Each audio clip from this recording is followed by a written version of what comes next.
Eu converso agora com a advogada criminalista, mestre e doutoranda pela Faculdade de Direito da USP em Direito Penal, Maíra Salome, para falarmos mais sobre este assunto. Boa noite, Maíra. Seja muito bem-vinda ao RF News.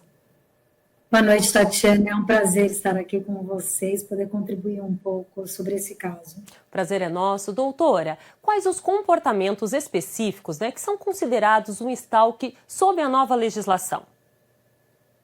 Certo, Tatiana. Bom, primeiro, para a gente conhecer esse crime que está previsto no 101, no artigo 107A do Código Penal, a previsão é justamente perseguir alguém reiteradamente e por qualquer meio, mas com determinadas condutas, quer dizer, ameaçando a locomoção dessa pessoa, restringindo a sua liberdade, ou então restringindo a sua privacidade.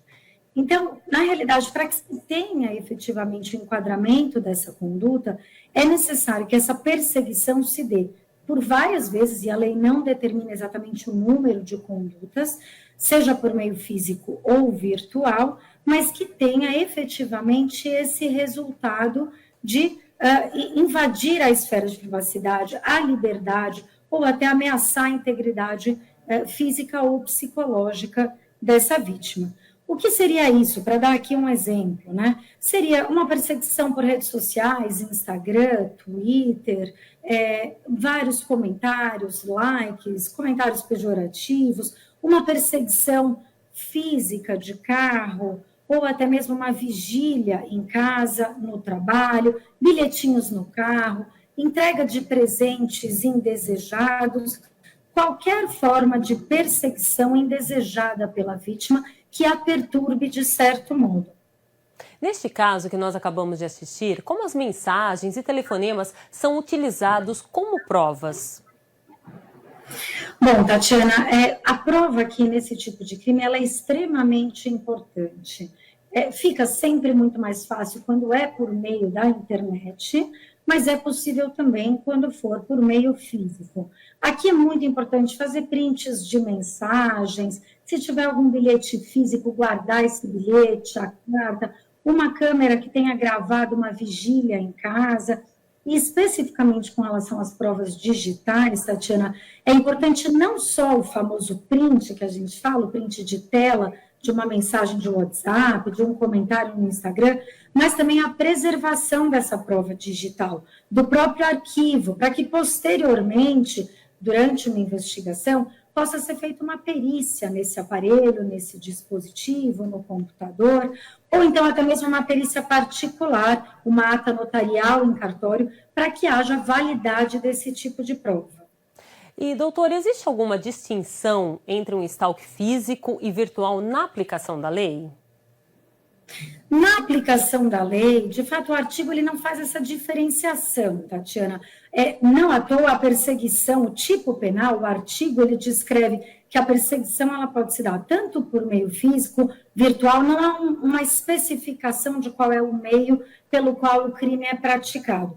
Não havendo aqui uma causa de aumento de pena ou algum crime qualificado.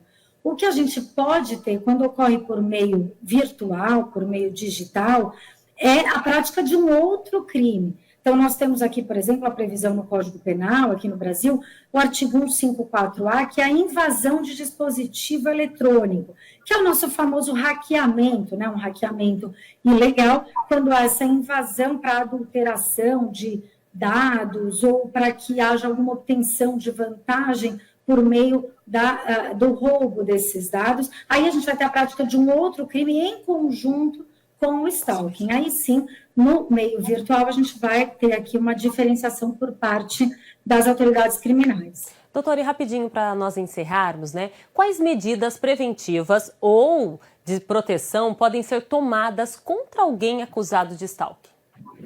Essa pergunta é muito importante, Tatiana, porque o crime de stalking ele é um crime de menor potencial ofensivo e ele é de ação penal pública condicionada. O que significa isso?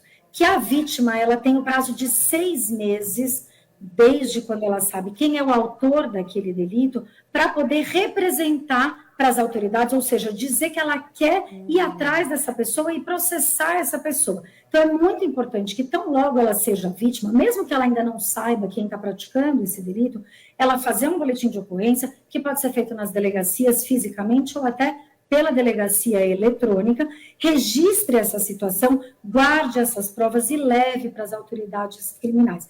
E, se for o caso, a fim de proteger a sua integridade, pleitear medidas cautelares, medidas protetivas, para que ela possa se resguardar desse eventual agressor. Doutora, muito obrigada pela sua participação no RF News.